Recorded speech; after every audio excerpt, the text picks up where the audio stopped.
ಇವತ್ತು ಈ ಅಗ್ರಿಗೇಟರ್ ಸಂಸ್ಥೆಗಳಲ್ಲಿ ಕೆಲವೊಂದು ಟರ್ಮ್ಸ್ ಅಂಡ್ ಕಂಡೀಷನ್ಸು ಅಥವಾ ಅವರ ಅಗ್ರಿಮೆಂಟ್ಗಳಲ್ಲಿ ಅವರು ತುಂಬ ಕ್ಲಿಯರ್ ಆಗಿ ಅವರು ಮೆನ್ಷನ್ ಮಾಡಿದ್ದಾರೆ. ನಾವು ಕೊಡೋದು ಎಸ್ಟಿಮೇಟು, ಫೈನಲ್ ಬಿಲ್ ಕೊಡೋದು ಚಾಲಕರು ಅಥವಾ ಚಾಲಕರೇ ಅಂತಿಮವಾಗಿ ಎಷ್ಟು ಡಿಸ್ಟೆನ್ಸ್ ಟ್ರಾವೆಲ್ ಮಾಡಿದ್ದಾರೆ, ಎಷ್ಟು ಬಿಲ್ ಕೊಡಬೇಕು ಅಂತ ನಿರ್ಣಯ ಮಾಡ್ತಾರೆ ಅಂತ ಮೆನ್ಷನ್ ಮಾಡಿದ್ರು ಸಹ, ಅಥವಾ ಅಗ್ರಿಗೇಟರ್ ಕಂಪ್ನಿಗಳಲ್ಲಿ ಇನ್ವಾಯ್ಸ್ ಕೊಡದೆ ಹೋದ್ರೂ ನಿಮಗೆ ಇಷ್ಟೇ ದುಡ್ಡು ತಗೋಬೇಕು ಅನ್ನೋದನ್ನು ಯಾವ ರೀತಿ ನೀವು ಅದನ್ನು ಪರಿಗಣಿಸ್ತೀರಾ? ನಾವು ಪರಿಗಣಿಸ್ತೀರಾ ಅಂತಂದರೆ ಇಲ್ಲಿ ಏನಾಗ್ಬಿಟ್ಟಿದೆ, ಸರ್ಕಾರನೂ ಇದ್ರ ಮಧ್ಯದಲ್ಲಿ ಬರ್ತಾ ಇಲ್ಲ, ಇಲ್ಲಿ ನಮ್ಮ ಡ್ರೈವರ್ಗಳಿಗೂ ಅದ್ರ ಅರಿವು ಮೂಡ್ತಾ ಇಲ್ಲ. ಅದನ್ನು ಪ್ರಶ್ನೆ ಮಾಡಿ ಕೇಳೋಕೆ ಹೋಗ್ತೀನಿ ಅಂದರೆ ಅಲ್ಲಿ ಅವರು ID ಗಳನ್ನ ಬ್ಲಾಕ್ ಮಾಡೋದು ಹಿಂಗೆಲ್ಲ ಮಾಡಿ ಒಂದು ಬ್ಲಾಕ್ ಮೇಲ್ ಆಗಿರೋದ್ರಿಂದಾಗಿ ಬೇರೆ ದಾರಿ ಇಲ್ಲದಂತೆ ವಿಧಿ ಇಲ್ಲದಂತೆ ಸರ್ಕಾರ ಅದು ಜನಗಳಿಗೆ ಮಾಹಿತಿ ಕೊಟ್ಟರು ಕೂಡ ಜನ ನೀವೇ ನೋಡಿದ್ರಂಗೆ ಕಡಿಮೆ ಕೊಟ್ಟವ್ರೆ ಅವ್ರಿಗೆ ಬೇಕು, ಅವರೇ ಒಳ್ಳೆಯವರು, ನಾವು ಜಾಸ್ತಿ ಕೇಳಿದ್ರೆ ನಾವು ಕೆಟ್ಟವರು ಅಂತ ಅವರು ಭಾವಿಸಿರೋದ್ರಿಂದ ಇವ್ರಿಗೆ ಕಾನೂನು ರೀತಿ ದುಡ್ಡು ಇಷ್ಟು ಹೋಗಬೇಕು ಅನ್ನೋದು ಅವ್ರ ಮಾಹಿತಿ ಇಲ್ಲದೆ ಇರೋದ್ರಿಂದ ಸೊ ನಾವು ಅದು ಅನುಭವಿಸ್ಲೇಬೇಕಾಗತ್ತೆ, ಬೇರೆ ದಾರಿನೇ ಇಲ್ಲ ನಮಗೆ. ನಾವು ಈ ರೀಸೆಂಟ್ ಆಗಿ ಒಂದು ವಿಡಿಯೋಗಳನ್ನ ನೋಡ್ತಾನೆ ಇದ್ದೀವಿ.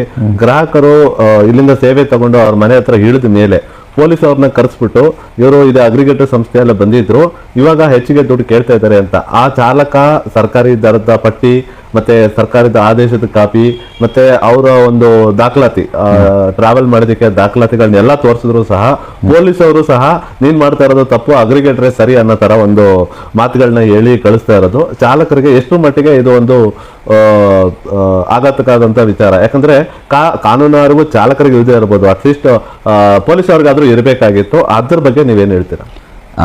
ಇದೇ ಸಿಚುವೇಶನ್ಗೆ ಹೇಳ್ಬೇಕು ಅಂದರೆ ಸರ್ಕಾರ ಕೇವಲ ಜನಗಳಿಗೆ ಮಾಹಿತಿ ಕೊಡೋದಲ್ಲ, ಸರ್ಕಾರಿ ಅಧಿಕಾರಿಗಳಿಗೂ ಕೂಡ ಅವ್ರಿಗೆ ಮಾಹಿತಿಗಳನ್ನ ಕೊಡಬೇಕು.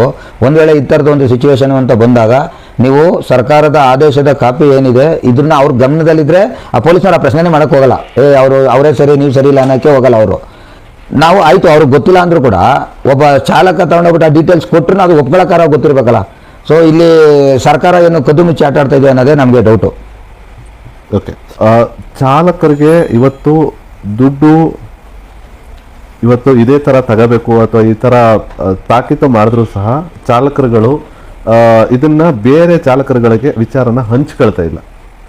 ಯಾಕಂದ್ರೆ ಕೆಲವು ಚಾಲಕರುಗಳು ಕಾನೂನು ಗೊತ್ತಿದ್ರು ಸಹ ಅಥವಾ ಗ್ರಾಹಕರ ಹತ್ರ ಚೆನ್ನಾಗಿ ಮಾತಾಡ್ಕೊಂಡು ಅವರು ಗ್ರಾಹಕರು ಗೌರ್ಮೆಂಟ್ ರೇಟ್ ತಗೊಂಡ್ರು ಸಹ ಅದನ್ನ ಬೇರೆ ಚಾಲಕರುಗಳಿಗೆ ಮಾಹಿತಿಯನ್ನ ಕೊಡ್ತಾ ಇಲ್ಲ. ಇದೊಂದು ತುಂಬಾ ದೊಡ್ಡ ಆಘಾತಕಾದ ವಿಚಾರ. ಇದನ್ನ ನೀವು ಯಾವ ತರ ನಿಮ್ಮ ಅಭಿಪ್ರಾಯ ಏನು ತಿಳಿಸ್ತೀರಿ? ಅಭಿಪ್ರಾಯ ಅನ್ನೋದಕ್ಕಿಂತ ಹೆಚ್ಚಾಗಿ ಅದನ್ನ ತಿಳಿಸೋದಕ್ಕೆ ಬರ್ತಾ ಇಲ್ಲ ಅವ್ರಿಗೆ, ಅಥವಾ ತಿಳಿಸೋದ್ರಿಂದ ನಾನು ಯಾಕೆ ಊರು ತುಂಬ ಎಲ್ಲ ಹೇಳ್ಕೊಂಡು ಹೋಗ್ಬೇಕು, ನನಗೆ ಬಂದರೆ ಸಾಕು, ಆ ಥರ ಕೆಲವೊಂದು ಮನಸ್ಥಿತಿ ಇರೋ ಡ್ರೈವರ್ಗಳಿಂದ ಇದು ಸಮಸ್ಯೆ. ಎಲ್ಲರೂ ಪರವಾಗಿಲ್ಲ, ನಾವು ಇಡೀ ಪ್ರಪಂಚಕ್ಕೆ ತಿಳಿಸ್ಬೇಕು, ನಾನು ಬದಲಾದಂಗೆ ಇವರು ಕೂಡ ಬದಲಾಗಬೇಕು ಅನ್ನೋ ಮನಸ್ಥಿತಿ ಅವ್ರಿಗಿಲ್ಲ ಅಂದಾಗ ಯಾರು ಏನು ಮಾಡೋಕ್ಕಾಗುತ್ತೆ ಸರ್ ಅದಕ್ಕೆ? ಓಕೆ, ಈ ಅಗ್ರಿಗೇಟರ್ಗಳಿಗೆ ನೀವು ಗಾಡಿಗಳನ್ನ ಅಟ್ಯಾಚ್ ಮಾಡಬೇಕಾದ್ರೆ ನಿಮಗೆ ಅದು ಗಾಡಿನ ಅಟ್ಯಾಚ್ ಮಾಡಿದ್ದೀರಾ ಅಥವಾ ಗಾಡಿನ ಲೀಸ್ ಕೊಟ್ಟಿದ್ದೀರಾ? ಅದು ಅಟ್ಯಾಚ್ ಲೀಸು ಅನ್ನೋದು ನಮಗೇನು ಗಮನಕ್ಕಿಲ್ಲ. ನಾವೇನು ಮಾಡಿರ್ತೀವಿ, ಮೊಬೈಲ್ ನಂಬರ್ ಹಾಕ್ತೀವಿ, OTP ಬರ್ತದೆ, ಕೆಲವೊಂದು ಟರ್ಮ್ಸ್ ಆ್ಯಂಡ್ ಕಂಡೀಷನ್ ಕೊಡ್ತಾರೆ, ಆ ಟರ್ಮ್ಸ್ ಆ್ಯಂಡ್ ಕಂಡೀಷನ್ ಓದೋಕ್ಕೂ ಆಗೋದಿಲ್ಲ. ಯಾಕಂದರೆ ಅಲ್ಲಿ ಬುಕ್ಕಿಂಗ್ ಬಂದರೆ ಸಾಕು ಅನ್ನಂಗೆ ಆಗಿರ್ತದೆ, ಜೀವನ ನಡೆದರೆ ಸಾಕು ಅನ್ನಂಗೆ ಆಗಿರ್ತದೆ. ಸೊ ಹಂಗಾಗಿ ನಾವು ಲೀಸು ಕೊಟ್ಟಿದ್ದೀವೋ ಇಲ್ಲ ನಾವು ಅದನ್ನು ಏನೋ ಅಟ್ಯಾಚ್ಮೆಂಟ್ ಮಾಡ್ಕೊಂಡಿದ್ದೀವೋ ಇದ್ರ ಬಗ್ಗೆ ನಮ್ಮ ಗಮನಕ್ಕೆ ಇಲ್ಲ ಸರ್.